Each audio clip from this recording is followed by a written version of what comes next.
And Indiana gets the opening tip. Both teams get a look from 3, but no bucket. Krzyzewski gets her shot rejected.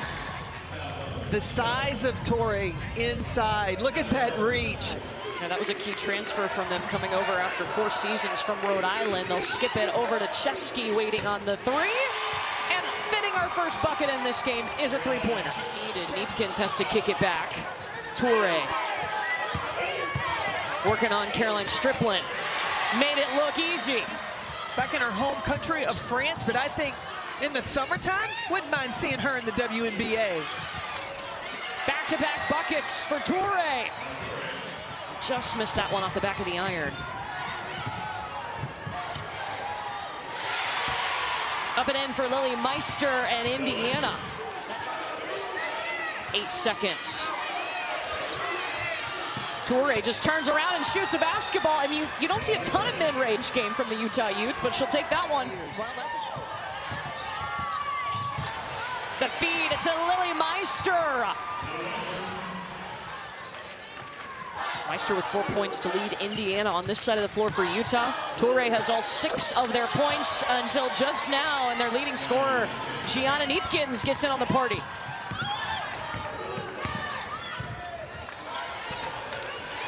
Back-to-back for Meister. Oh, it's 2 trips in a row. Off the bounce, Indiana has caused Utah. Remember, Yarden Gerzon can play 1 through 5. She is so versatile. Tipped away. Utah swiped it. Vieta, layup. Indiana second in the Big Ten in threes per game. They make almost 8 a game. Utah makes almost 10 a game.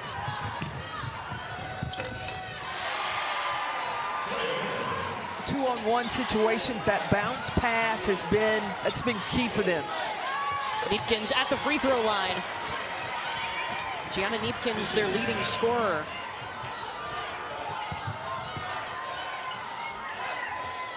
Lily Meister sinks the bucket. You look at the women's game, the post players are not just sitting on the block anymore. Jenna Johnson, lead change. 10. Come on. Krzyzewski, it rolls around, but it is good. I like that decision. How many times do we see a smaller guard take it in? And they took down number 3 Notre Dame, the highest ranked win away from home in program history. So what a first couple of weeks. And I think that helped them bond together, allow them to play loose and build confidence in each other. And it's been a seamless transition from associate head coach for 5 seasons to now head coach. You know, you've got 3-point shooting that Indiana has to cover against Utah and vice versa, and then you've got a big guard like Gerzon. 82% of their shots come at the rim or the 3-point line. That's the 3rd highest rate in D1. Maddie Wilkie with the 3. Exhibit A. 2 guarding 1 is going to be a problem. Anish Vieta just misses. Utah is going to be able to corral that rebound by Reese Ross. Kennedy McQueen. Lightning McQueen, that's what they call her, to the basket. McQueen gets with the basketball off this DHO, the dribble handoff, and she just puts her head down and continues to go. We had Utah a few years ago, and remember Kenny McQueen talked about she and Lynn Roberts on their recruiting visit, took her riding around on a 4-wheeler. Yeah. Her success on keeping the best players in South Carolina in the state. Gianna Neepkins up and in. Yeah, on this year's roster, you've got Joyce Edwards from South Carolina. The ball will find you. Neepkins, she's finding it. But she's from the state of South Carolina as well. Caroline Strickland looks around, decides, hey, I'm going to take it. But because you have to respect Utah from the 3, and they are starting to cut and move, that's how they get their paint points. The pressure that's going to be on you, continue to cut and move, and good things will happen. Gerzon to Strickland. Got caught too far underneath the basket. Stopped by Jenna Johnson. Didn't McQueen have a bounce about her at practice yesterday? Talking, active. Excited. Caroline Strickland with the swish from the elbow. Neepkins, finally, Utah hadn't had any points in almost 5 minutes. Well, and setting screens for Neepkins just to have time, to get it done on the defensive end, to take a little pressure off of them offensively. Yeah, Indiana's a defensive team that only allows 64 points per game, and you see it paying off with Sydney Parrish. And now the last shot of the half can belong to Indiana. Chloe Moore McNeil. Got it back. And the bucket. And usually that's 1 or 2 players, then that opens up everything else. Neepkins coming off a screen. Easy. Because Neepkins has the green light to shoot that mid-range jumper. The pass off from Chloe Moore McNeil to Caroline Strickland. Yeah, Utah, just the spacing. Step back. Everything falling for Gianna Neepkins. Well, you remember last season when she tore her ACL. And now on the court, not playing with a brace or anything, shows the work that she is willing to put in to be on the floor. Chesky back to Moore McNeil. Chesky open in the corner. Ines Vieda. Maye Toure. Rebound by Parrish. All the way to the rack. Yarden Garzon. To you. I just clear the way like Caroline Strickland does down low that allows Garzon the open lane. Well, Troy, he got tears in his eyes. He understands the last go-around. And I said, what are you proudest of with Chloe? And he said, her ability to find her voice. She's a player that is always... There's a three-pointer for Kennedy McQueen as Utah has been outscored 11-7 here in the third quarter by Indiana. Lily Meister.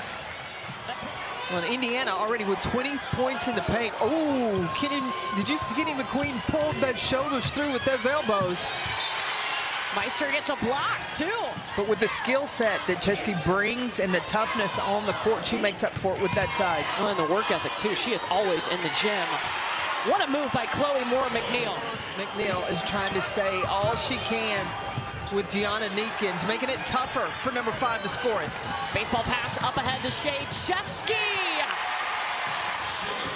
Neal sees it. That lefty on a dime drops it. We have a good one here. Out of the locker room, Indiana is taking off in this third quarter now. It's up to Utah to handle the run, and they do so by going to Toure. That ends a 15-3 run by Indiana. Utah within 7. Gavin Peterson, he talked to us yesterday. Sydney Parrish with the bucket going to the free throw line. We'll get to see the defending national champions at 4 Eastern over on ESPN. They'll take on Tennessee Tech. Beautiful bounce pass to Reese Ross. Cut into the basket. The post dive, the movement without the basketball. Reese Ross, the perfect time, slip. Shooting over 64% from the field, was the SEC tournament MVP. Caroline Strickland by herself at the elbow. She's got 8. Terry Warren said she's one of the best communicators. You see her pointing and directing of where everyone needs to be. She's made a big difference since being inserted into the starting lineup on January 19th.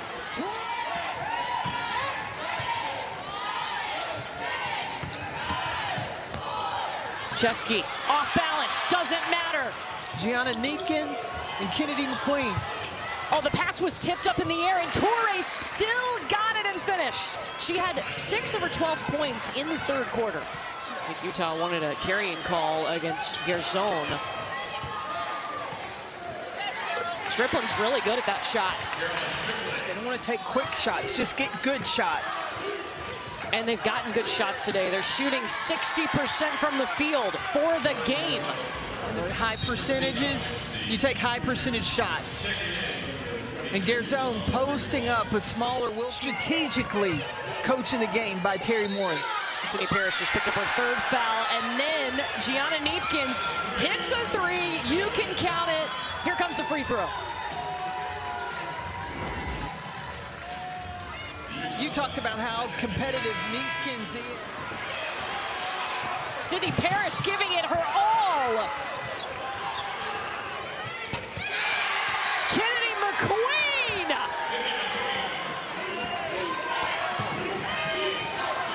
Indiana, meanwhile, hasn't scored in over 2 minutes.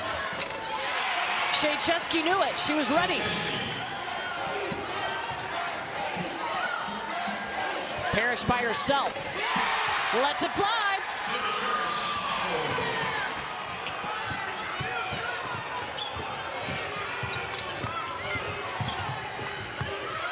Torrey, a beautiful dump off from Kennedy McQueen. Jenna Johnson ready to catch and shoot. The 8th three-pointer today for Utah.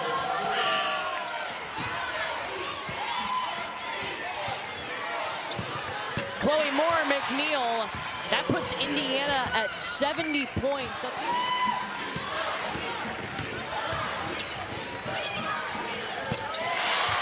Yarden Garzon being patient. 90 seconds to play. She has 16. Down 7. Hold the follow through, Gianna Neepkins. If they were able to beat South Carolina, they could make it interesting. No shot attempt. Indiana, we'll see you in the second round. 20 wins on the season for Terry Morin and the Indiana Hoosiers.